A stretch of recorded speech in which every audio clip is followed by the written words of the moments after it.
Netflix just unleashed a $300 million monstrosity on its platform called The Electric State. The positives for this movie pretty much end at the surface level. The visuals are really impressive for the entire movie. The cast is littered with people that even a casual moviegoer would probably recognize. Very, very vaguely speaking, there's some neat ideas for the world and robots, but everything beyond that, i.e. the things that matter, they get you attached to a movie, they get you emotionally invested, that make it fun to watch, are completely non-existent. Chris Pratt is verging on Dwayne Johnson's territory of just a really phoned-in performance where I have no idea why he even agreed to be in this movie. Millie Bobby Brown, also known as Eleven from Stranger Things, plays a 14 or 15-year-old, even though she's in her early 20s in real life and seemingly trying to look 30. I'm assuming she's trying to age herself up to get away from Drake. Stanley Tucci looks bored out of his mind as the antagonist.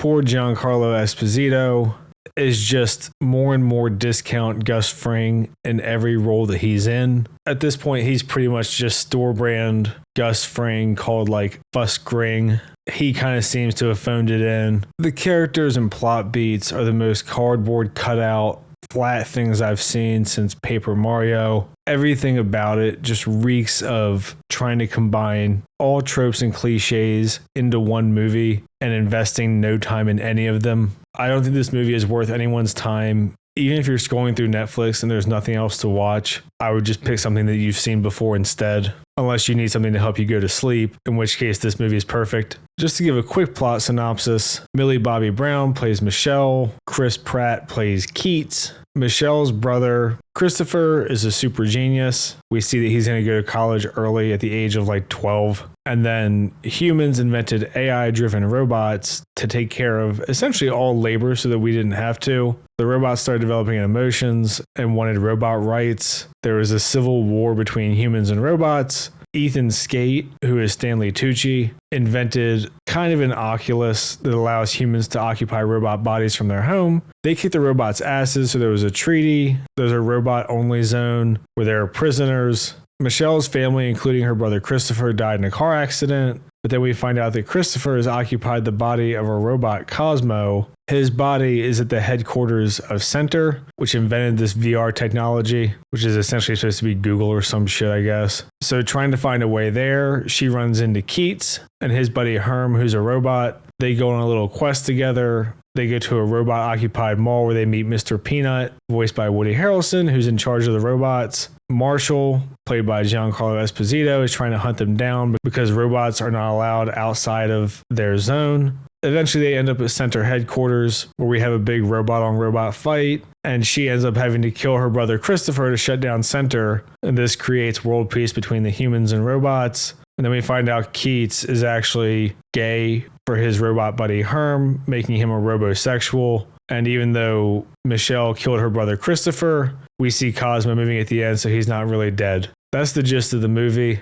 So to get into the issues that I have with it, which is pretty much all of it, the world building makes no sense to me. The idea that you could have robots performing all infrastructure related tasks and you have no safety controls over them, no way of suppressing them if they do rebel, is beyond idiotic. And then the idea that as soon as one of them had any kind of sentience, people wouldn't just shut all of them down is also insane. And if it got to the point where the robots actually rebelled, they don't need food, they don't need anything except electricity, and they control the entire infrastructure, I see no way that humans would ever win. Even the story on its most functional level makes no fucking sense. Dr. Amherst set up a system to allow Christopher's brain to leak into this robot so that he could escape Center in a robot body, because he's the one running the entire organization through his mind because he's so smart. And when Dr. Amherst ran, instead of just taking Christopher with him, he let him transfer his identity into a robot. Just stupid. This plot point of having a human brain who is essentially autistic or a super genius or a savant or whatever operating machines was done better in the Mass Effect DLC Overlord, where an autistic character's brother exploits him to communicate with a sentient robot alien race, and it's tragic. It's one of the most emotional parts of all of Mass Effect, and that accomplishes more in one DLC mission than this movie does in its entirety. The characters are super thin. All we know about Michelle is she loves her brother, which they show in multiple flashbacks, and then everyone just loves her for whatever fucking reason. It's never even really given effort in the movie. Everyone just kind of follows her, and she's not even an interesting character. She's literally just like, I want my brother. They don't do any of the character setup at the beginning to make you care about them. We see she's an orphan and she kind of misbehaves at school and is reticent about trusting technology. That's never explored any further. They want you to have like kind of an emotional payoff because she uses the tech at the end to talk to her brother. But even then, as she's about to kill him and he's sacrificing his own life to put a stop to this company, he's telling her that she's awesome and she's the one who's changing the world. Just typical Netflix bullshit. Chris Pratt's character Keats, we get his backstory in like 2 sentences where he's like, yeah, I fought in the Robo Civil War. Herm didn't kill me, so we became friends. And then he makes a bunch of shitty jokes throughout the whole movie. They kind of allude to him being an asshole at the beginning, but then he just flips to being Michelle's biggest fan. We have no fucking idea why. They don't really do anything with it. They don't develop their relationship in any meaningful way. He just kind of goes along with the plot because it's time. It makes a bunch of really shitty jokes. Like at one point, he's like, oh, we're definitely not going to do this thing to take Michelle and Cosmo with us. And then it cuts and they're doing the thing because he stated the obvious practically while looking into the camera.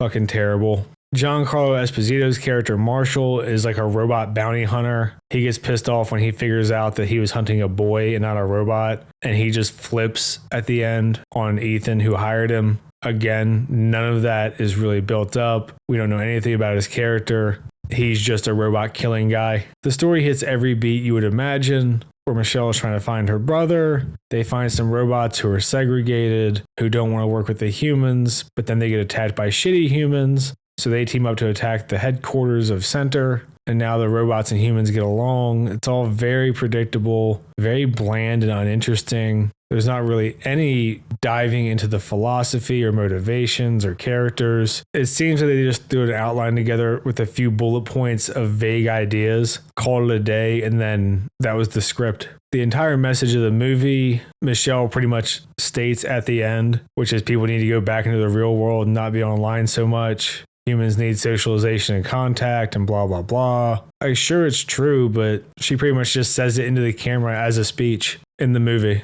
And the movie does nothing to convey this message at any point. This isn't the type of situation like Surrogates, where we see everyone cooped up and not living their lives, or even Ready Player One if you've read the book. This is a situation where they're pretty much on an adventure the whole time. And it's kind of about robot rights and people being oppressed. It's kind of about the dangers of technology. It's kind of about people who are viewed as not humans being exploited. And this kind of sums up the issue with the movie, is that it wants to be everything, so it ends up being nothing. It's pretty much the epitome of modern day Hollywood and just embodies everything wrong with movies right now. And it's a bummer because on the surface level, it kind of has a zany aesthetic that, if done the right way, could be a really fun movie, but it wants to be too serious to have that much fun, and it's not funny enough to be that entertaining. The fight scenes don't ever feel really tense, so you just end up with this really sterile, bland mush spewing from your fucking TV for 2 hours until you sit there and think to yourself, what the fuck am I doing with my own life? So maybe that's the point of the movie, is it's so bad,